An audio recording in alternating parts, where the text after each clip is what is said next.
Hallelujah, hallelujah, hallelujah, hallelujah. Hallelujah. आज जो हमारा चर्चा का विषय है वो है रिहैबिलिटेशन। हमारा चर्चा का विषय है रिहैबिलिटेशन, माना पुनर्वास। It's a noun. This word comes from a Latin word prefix mana re, meaning is again, and habitat meanings make it. Mana when something falls into disrepair and needs to be restored to better condition, it needs rehabilitation. Hallelujah, hallelujah, hallelujah. Hallelujah. ये शब्द जो rehabilitation है ये लतीनी भाषा का है, और मैं आपको बड़ी खुशी के साथ बताना चाहता हूँ कि हमारे यीशु मसीह दो भाषाएं बोलते थे, उनमें से एक लतीनी थी। हालेलुया, हालेलुया, क्योंकि जहाँ वो इंसान बन के जिस जगह में रहे वहाँ जो हेब्रू और लतीनी भाषा जो है बोली जाती थी। हालेलुया। हालेलुया।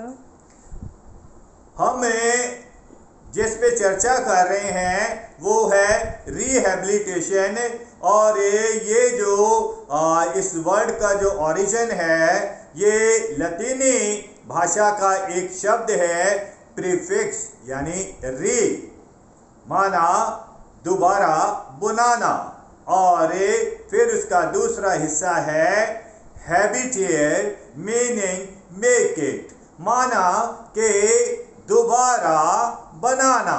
इसलिए हिंदी में इसको क्या बोलते हैं, पुनर्वास। ये इस कदर होता है कि when something falls into disrepair, यानी कि कुछ ऐसा हो जाए, कुछ के जो जिसे कहते हैं कि डिसरिपेयर मतलब beyond repair, and it needs to be restored. माना जब ऐसी परिस्थिति आ जाती है तो फिर उसको क्या होता है, दोबारा बनाने की आवश्यकता हो जाती है। काहे को, ताकि वो एक बेटर कंडीशन में आ जाए, और इस तरह एक छोटा सा इशारा जो रिहैबिलिटेशन का नाउन है उस पर है।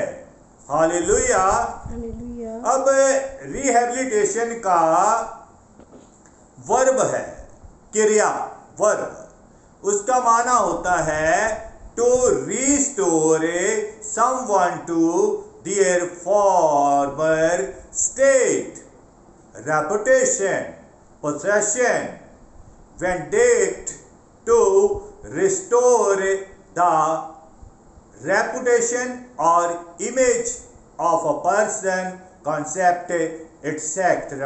Hallelujah. हालेलुया। माना इसका जो वर्ब होता है, क्रिया होती है कि कुछ ऐसी चीजें जिसको क्या है, उसका जो फॉर्मर स्टेटस यानी कि बीते काल में जो जैसे उसका एक रेपुटेशन थी, एक इज्जत मान था, एक पोजेशन थी, एक हस्ती थी, तो उसको क्या है, उस रेपुटेशन को, उस इमेज को, एक बंदे की जो इज्जत मान सम्मान और उसकी खूबसूरती को क्या करना है, दोबारा बनाना है। और फिर इसका एडवर्ब है, वो एडवर्ब है rehabilitatively. Hallelujah, remedially, correctively, lots of more words, restoratively, etc. माना कि शब्द का जो ज्यादा हमने विस्तार से इसलिए गए हैं कि हमारा ये चर्चा का विषय है, क्योंकि अगर हम इसको एक ही जुबान में जो बोल देते हैं तो खुदा का फजल है, लोगों को बहुत लोगों के पास तालीम है, लेकिन खुदा की रूह ने मुझे हदायत किया कि मैं इसको बहुत ज़्यादा जो विस्तार से डिटेल से इस जो शब्द पर इस ज़्यादा जो है खुलासा करूं, और मैंने उसकी रूह की हदायत में होके जितना उसने मुझे सिखाया मैंने आपको बता दिया। बोलो हालेलुया, हालेलुया, हालेलुया। हालेलुया। इसीलिए हम जो है रिहैबिलिटेशन की गहराई में इसलिए गए क्योंकि ये हमारा सब्जेक्ट है, हमारा विषय है और ये हमारा मजमून है। इसकी जरूरत कैसे आन पड़ी? माना रिहैबिलिटेशन की पुनर्वास की जरूरत कैसे आन पड़ी? क्योंकि एक समय आया कि ये जैसे एक खूबसूरत चीज थी, निहायत खूबसूरत चीज थी और एक कुदरत का नज़ारा था, तो वहाँ एकदम से क्या हो गया कि शैतान ने आके उसमें खलल डाल दिया और सारी चीजों को क्या कर दिया? खराब कर दिया। मैं आपका इशारा बागी अदन की तरफ लेके जाना चाहता हूं। वो खूबसूरत रचना जो खुदावंद की, उसमें खलल डाल दिया, खराब कर दिया। कारण क्या था? What was the reason over there? क्या कारण था? इंसान ने इंसान की सुनी, रब को भूल गया। आदम ने हवा की सुनी, माना इंसान की सुनी, जो खुदावंद उसका खालिक जिसने उसे रचा उसे भूल गया। तो क्या हुआ? वो खूबसूरती, वो आदरमान सामान, वो स्नेह जो खुदावंद का उसे रोज मिलता था, उसमें खलल आ गया।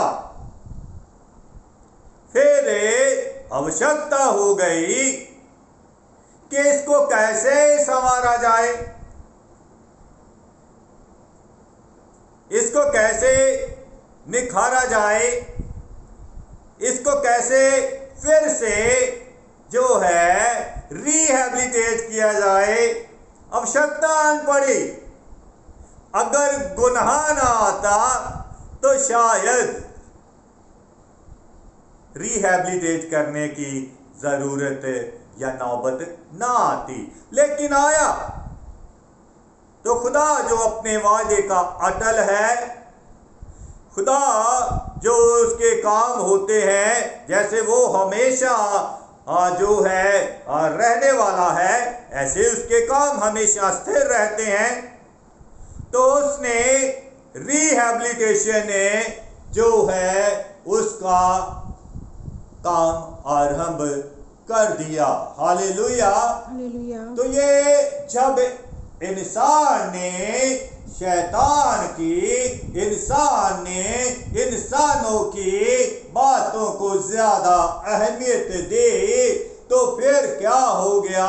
सब खलल हो गया, सब कुछ लुट गया। और फिर क्या हुआ? खुदावंद ने इसके लिए रिहैबिलिटेशन के लिए सोचा। उसे रिहैबिलिटेशन करने के लिए, उसे रिहैबिलिटेट करने के लिए, उसका पूर्णवास करने के लिए, उसका पूर्ण निर्माण करने की आवश्यकता जो है वो खुदावंद के पास आ गई। Hallelujah, hallelujah.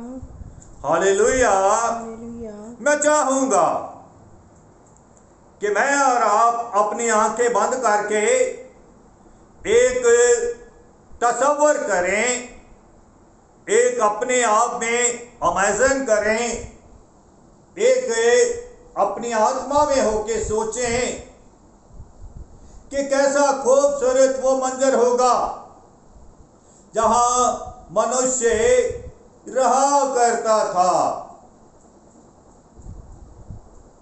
बाइबल वो मंजर दिखाती है, बाइबल वो मंजर दिखाती है। तो बराए मेहरबानी आप उससे नोट कर लीजिए। वो मंजर हमें मिलता है यशाया 65 और उसके 17 बाब से लेके बाब के आखिर तक। वहां एक ऐसा मंजर बाइबल मेरे और आपके लिए पेश करती है, दिखाती है कि मैं और आप ये जान लें कि अगर आदम ना बहकता तो खुदा के लिए क्या उसके दिल में था और बागे अदन में एक कैसा माहौल था जो गुनाह ने, आदम के गुनाह ने क्या कर दिया, तबाह कर दिया। ये गुनाह जो है तबाह कर देता है, बर्बाद कर देता है, डिस्ट्रॉय कर देता है जिंदगियां भी, माहौल भी, और ना जाने क्या क्या आप तसव्वुर नहीं कर सकते। आप अपने मन में एक देखें कि जो यशाया 65 में एक मंजर दिखाया है, आप उसको अपने चित्त में पढ़ते समय ये देखिए कि जो बागे अदन का माहौल है वो ऐसा था। वहां बताया गया है कि जो 100 साल का जो इंसान है वो क्या होगा, 22 साल का जवान लगेगा। माना ये जो एज है, जैसे आज हम देखते हैं कि समय के मुताबिक क्या होता है कि झुर्रियां पड़ जाती हैं, आंखों से धुंधला भी नजर आता है। इसलिए मैंने भी ऐनक लगा रखी है, आंखों से धुंधला नजर आता है। लेकिन जो खुदावंद के लोग होते हैं उन पर, जिन पर खुदावंद की कृपा हो जाती है, ये सिर्फ यहाँ दर्ज ही नहीं है बल्कि ऐसे शख्स है, मैं आपका ध्यान ले जाना चाहूंगा हजरत मूसा साहब पर।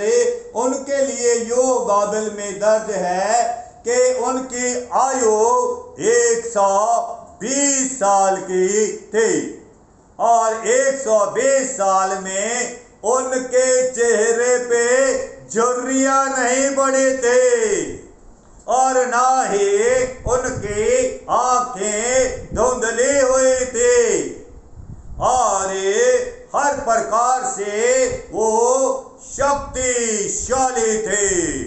हालेलुया। हालेलुया। तो वहां जो यशाया साहब बताते हैं वहां का मंजर है कि आज जो सिंह है या और कोई जानवर है, या अब तो ये ना होता है कि इंसान कुत्ते से भी डर जाता है। ये शेर तो बहुत बड़ी चीज है, कुत्ते से भी डर जाता है। लेकिन तब ऐसा नहीं था। अब ख्याल करें, क्या आज हम कुत्ते से भी डर जाते हैं? और वहां क्या है, वहां डर नाम की चीज नहीं है। इसीलिए खुदावंद ने 365 दिन है, 365 दिन है साल के, और उसने 366 बार बाइबल में लिख दिया कि डर मत। क्यों? क्योंकि मैं तेरे साथ हूं। हालेलुया। हालेलुया। तो वहां डर नाम की कोई चीज नहीं थी। वहां बताया गया है कि एक छोटा सा बच्चा क्या करेगा, अरे सांप की बिल में हाथ डाल देगा। ये सांप जो है, ये जो बाद में क्या हो गया, इंसान और सांप के बीच में दुश्मनी, एक बैर हो गया, पहले नहीं था। ये एक बागे अदन का मंजर है। और फिर ये जो शेर है, आज क्या है, आज शेर की खुराक क्या है, जानवर मार मार के खाता है, घास जमाता है। मैं राजा हूं, जंगल का मैं राजा हूं। जिसको देखता है दबोच लेता है। अगर कहीं उसके जुबान पर आदम का खून लग गया, क्योंकि आदम के खून में बहुत स्वाद होता है, कहीं वो लग गया तो वो आदमखोर बन जाता है। लेकिन खुदा यशाया में बताता है कि ऐसा नहीं था। वहां बताया है कि शेर क्या है, भूसा घास खाया। और भी बहुत से जो है, जब उसका आर्टिस्ट लोग उसका जो सीन बनाते हैं बहुत खूबसूरत होता है, और वो खुदा की रूह से बना पाते हैं कि ऐसा ही था। लेकिन इंसान ने जो यशाया ने खूबसूरती बताई, उसमें खलल डाल दिया, बर्बाद कर दिया, खूबसूरती खत्म हो गई। अब सवाल आ गया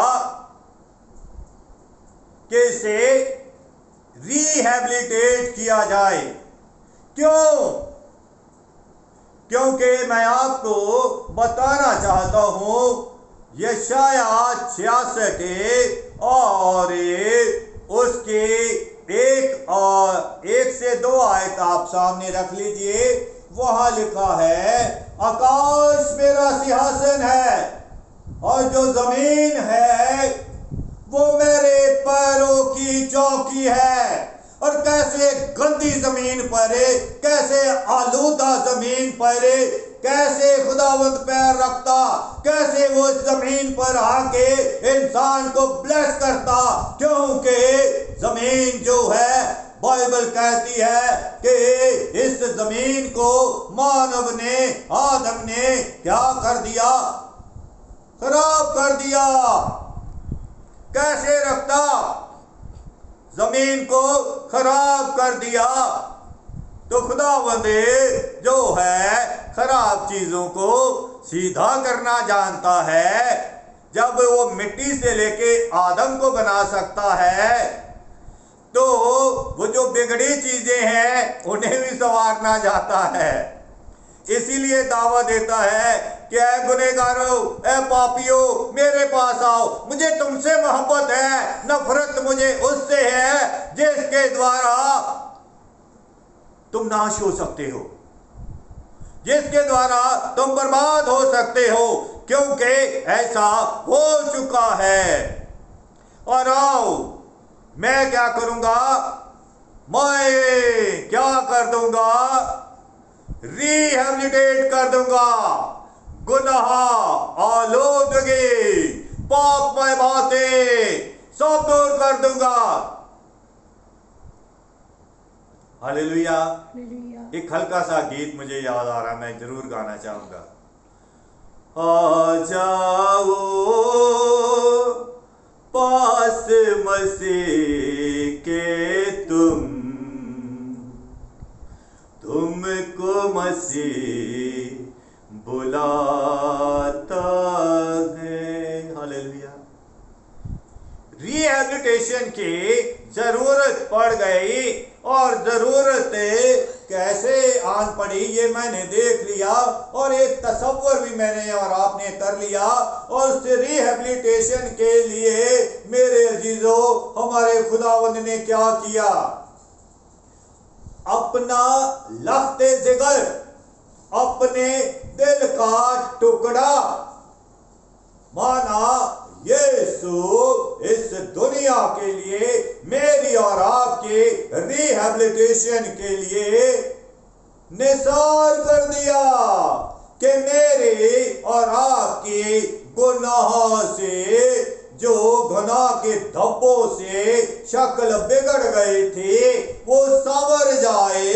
और यीशु ने क्या कर दिया, आके वो हमारी बिगड़ी शक्ल को क्या कर दिया, संवार दिया। मेरे गुनाहों का बोझ मसीहा है पाके सलीब पे तूने उठाया। हालेलुया। पापी से नफरत तो करते सभी हैं, पर तूने मुझको गले से लगाया। Hallelujah, hallelujah, hallelujah, hallelujah.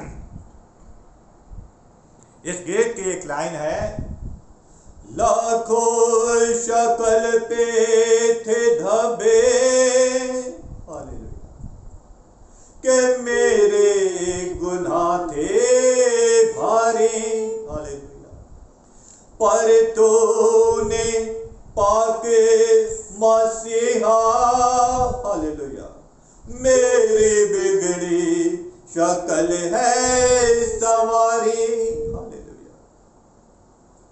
खुदावन ने यीशु में होके हमारी बिगड़ी शक्ल को क्या कर दिया, संवार दिया, हमारा श्रृंगार कर दिया।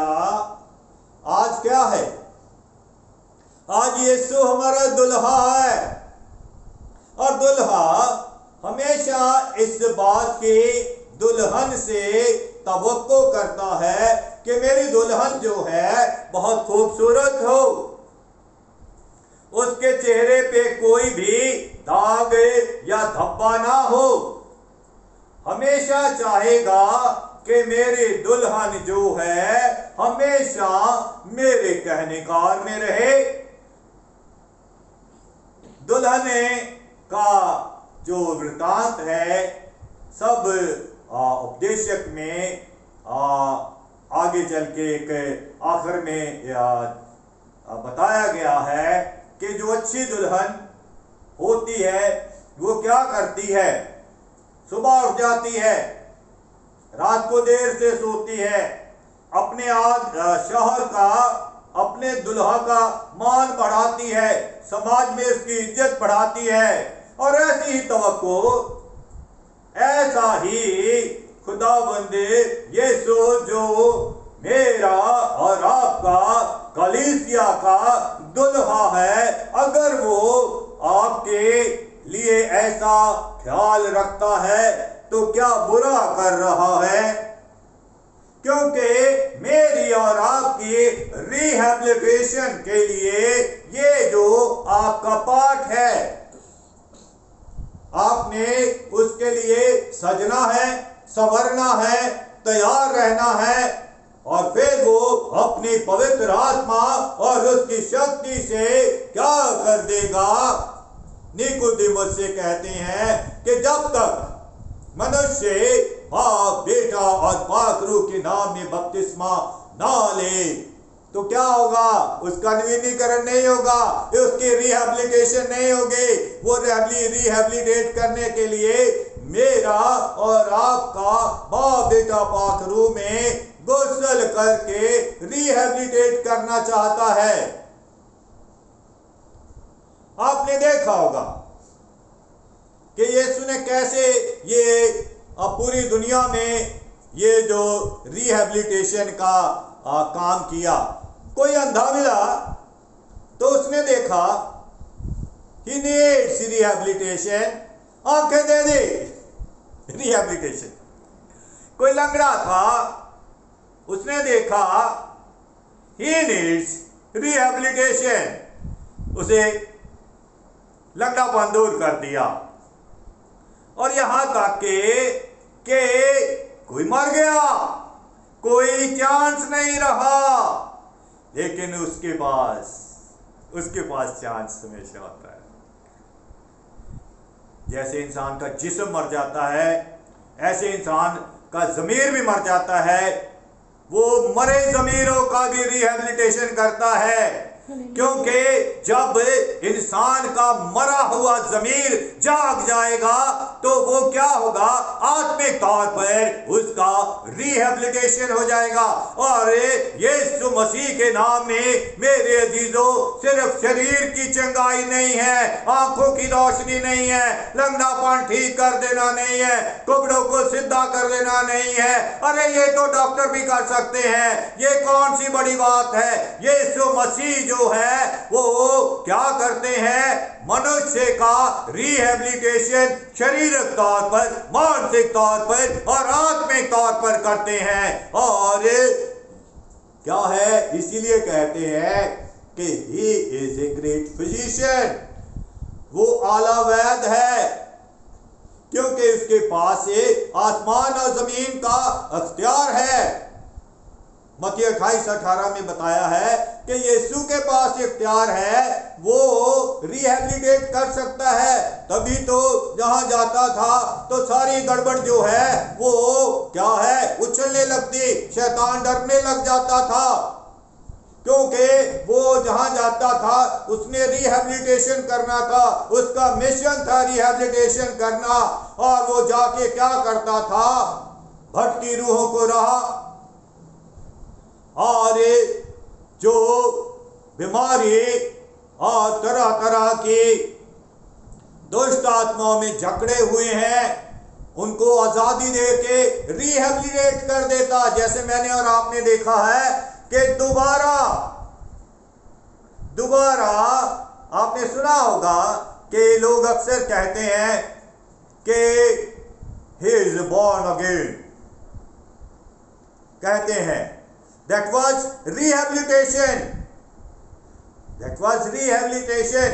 यही तो रिहेबिलिटेशन है कि एक बंदा जो पहले कुछ ठीक नहीं था, कुछ आवश्यकता थी, जिसके लिए यीशु इंसान बन के आ गया और उसके कलाम ने, उसके रूह की शक्ति ने ऐसा काम कर दिया कि उसने अपने आप को क्या कर दिया, उसके हाथों में दे दिया, मुझको उठा, मुझको बना। हालेलुया। तो वो क्या करते हैं, उठाते हैं, बनाते हैं और उसे एक नया मनुष्य बना देते हैं। और एक और मैं आपका ध्यान ले जाना चाहता हूँ, वो जो है आगे चल के जब हमें बाइबल की आखिरी किताब है उसकी तरफ मैं आपका ध्यान ले जाना चाहता हूँ कि मेरे और आपके पास अभी समय है, जिंदगी है, यीशु का नाम है, यीशु के लोग हैं, उसका कलाम है। रिहेबिलिटेशन हो सकता है, रिहेबिलिटेशन हो सकता है। और जब रिहेबिलिटेशन किनका होगा और कैसा, रिहेबिलिटेशन के बाद आपको एक माहौल मिलेगा, वो आप अवश्य पढ़िए, जो प्रकाशित वाक्य रेवलेशन 21:1 से क्या है 8, वहाँ विशेष बातें हैं। वो क्या है, 3 आयत, परमेश्वर का डेरा आदमियों के बीच में होगा, दरमियान नहीं, बीच में होगा। कहाँ होगा, he will be in our midst। 43 जगहों में ये बात किताबे मुकद्दस में दर्ज है, 43 जगहों में, कि परमेश्वर का डेरा मनुष्यों के बीच में होगा। लेकिन मैंने आपसे कहा है कि खुदावंद आलूदा चीज़ों को ना तो एक्सेप्ट करता है, ना ही उसे पसंद है। और उसका डेरा उसके लिए आवश्यकता है, और रिहेबिलिटेशन के लिए आवश्यकता है कि वो चीजें, वो मनुष्य पहले यीशु में होकर आए, यीशु के लहू में नहाकर आए, यीशु की पवित्र आत्मा का अभिषेक पाके जाएं। क्योंकि मैं तो इसमें इजाफा करना चाहता हूं, वो है कि ये जो परमेश्वर का डेरा मनुष्यों के बीच में होगा, कहाँ होगा? हार्ट, दिल में होगा, दिल में होगा। हालेलुया। हालेलुया। क्या मैं और आप चाहते हैं? मैं जानता हूं चाहते हैं, क्योंकि बाइबल कैसे कहती है कि खेत तो बहुत से पके हुए हैं लेकिन काटने वाले थोड़े हैं।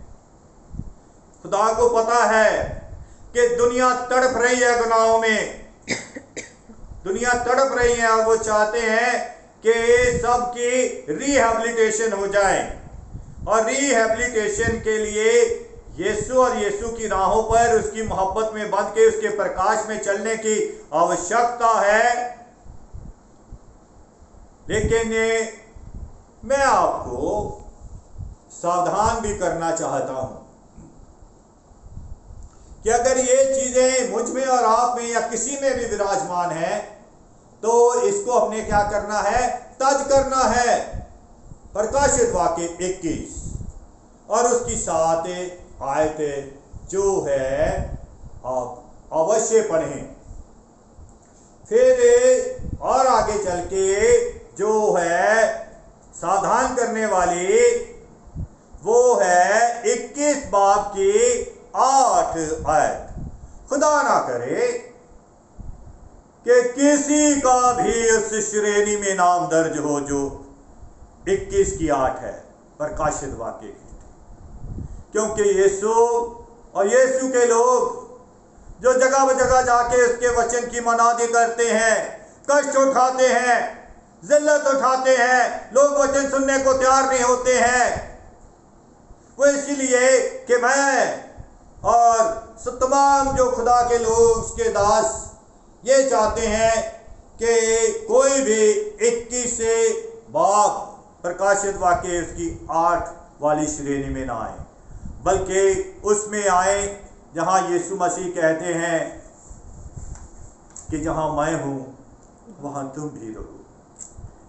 और ऐसे ही आज का आपके साथ पैगाम बांटना, मैं भी वहां जाना चाहता हूं जहां यीशु है, और मैं भी यीशु की तरह चाहता हूं कि एक भी नाश ना हो।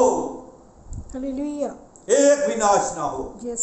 सब लोग यीशु के पास जाएं। हालेलुया। यीशु के नाम में आमीन। आमीन। आमीन। आमीन। आमीन।